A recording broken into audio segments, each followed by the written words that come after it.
হাসপাতালে গিয়ে চোখ কপালে উঠল বিধায়কের। বিধানসভা এলাকার অসুস্থ রোগীদের খোঁজ খবর নিতে সোমবার জেলা হাসপাতালে তাদের দেখতে এসে হাসপাতালের অব্যবস্থা এবং দুর্গন্ধময় পরিবেশ দেখে ক্ষোভে ফেটে পড়লেন বাগবাসা বিধানসভা কেন্দ্রের বিধায়ক যাদবলাল দেবনাথ।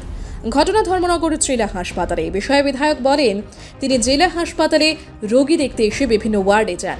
সেখানে তিনি প্রচণ্ড দুর্গন্ধ এবং আবর্জনা পড়ে থাকতে দেখতে পান। এগুলো পরিষ্কার করার কোনো লোক নেই। তিনি এই বিষয়ে কথা বলার জন্য হাসপাতালের নার্সদের কাছে মেডিকেল সুপারের ফোন নাম্বার চান, কিন্তু তারা ফোন নাম্বারটি দিতে পারেনি। পরবর্তীতে তিনি এক চিকিৎসকের কাছ থেকে ফোন নাম্বার নিয়ে মেডিকেল সুপারের সাথে কথা বলেন।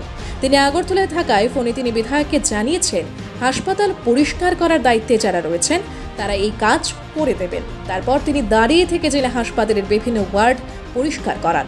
তিনি বলেন, হাসপাতালের চিকিৎসকেরা তাদের দায়িত্ব ঠিকঠাক মতো পালন করলেও জেলা হাসপাতালকে পরিষ্কার রাখার উদ্যোগ কেউ গ্রহণ করছে না।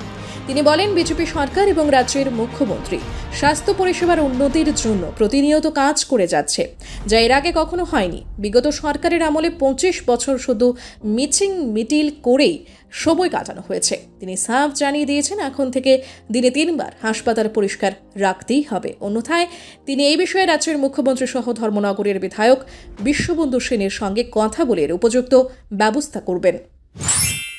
আমি তো খুব একটা ঘাটাঘাটি করি না, আমি নিজে অসুস্থ ছিলাম, কিন্তু ডাক্তার যারা আছেন তারা ভালো আছেন, এতটুকু বলো তাদের মধ্যে মেধা আছে, কিন্তু এটাকে পরিচালনা করার জন্য যে ত্যাগের দরকার, এই ত্যাগটা সবার মধ্যে নেই।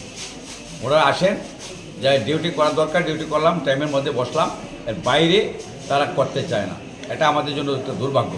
আমি চাইবো যে ডাক্তাররা যেন শুধু নিয়ম মাফিক অতটা থেকে অতটা 4 ঘন্টা ডিউটি বা 8 ঘন্টা ডিউটি করলাম তারপরে চলে গেলাম, এটা যেন না হয়। মাননীয় মুখ্যমন্ত্রী আপ্রাণ চেষ্টা করছেন যে এক ত্রিপুরা শ্রেষ্ঠ ত্রিপুরা, নেশামুক্ত ত্রিপুরা এবং স্বাস্থ্য পরিষেবা অনেক ডেভেলপমেন্ট হয়েছে। আপনারা দেখবেন ইতিমধ্যে আমাদের বিজেপি গভর্নমেন্টের আমলে যা পরিবর্তন হয়েছে আমরা তা কোনোদিন আশা করতে পারিনি। 25 বছর যারা সরকার চালিয়েছে তারা শুধু মিটিং এগুলা করতে হবে দিতে হবে এই দাবিগুলো করছে। এখন আমাদের গভর্নমেন্টের কাছে করতে হবে দিতে হবে বলতে হয় না, আমরা স্বতঃস্ফূর্তভাবে আমাদের মাননীয় মুখ্যমন্ত্রী প্রফেসর ডক্টর মানিক সাহা উনি কাজ করছেন এবং ওনার নেতৃত্বে ত্রিপুরা এগিয়ে যাচ্ছে।